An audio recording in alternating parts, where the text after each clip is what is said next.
네, 이 최상병 사건 수사 외압 논란이 불거졌을 그 당시에 이종섭 당시 국방장관과 신원식 현 국방장관, 당시엔 국방위 여당 간사였죠. 이 두 사람 간에 13차례 통화한 사실이 드러났습니다. 이 두 사람 그 이후에 국회에서는 통화한 적이 없다고 했었는데 그러다 보니 거짓말 논란이 일고 있습니다. 박자은 기자입니다. 지난해 8월 당시 국회 국방위 여당 간사였던 신원식 의원은 최상병 사건에 관여하지 않았고 국방장관에게 한 번도 전화한 적 없다고 강조합니다. 제가 여러 가지 궁금한 게 있어도 그냥 언론 보도만 봤지 여당 간사가 전화를 하고 하는 것이 아는지 하는 것이 방해될까 안 했습니다.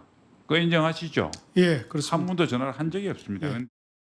하지만 군사법원에 제출된 당시 이종섭 장관의 통화 기록을 보면 지난해 8월 1일부터 8일간 신원식 의원과 13차례 통화한 것으로 나타납니다.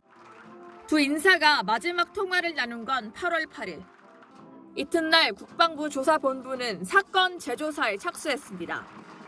박정우 전 해병대 수사단장 측은 신원식 의원이 재조사에 개입한 정황이라고 주장합니다. 이에 대해 신원식 장관 측은 통화를 많이 한 건 맞다면서도 UFS 훈련 등 여러 현안을 논의했을 뿐 최상병 관련 언급은 전혀 없었다고 해명했습니다.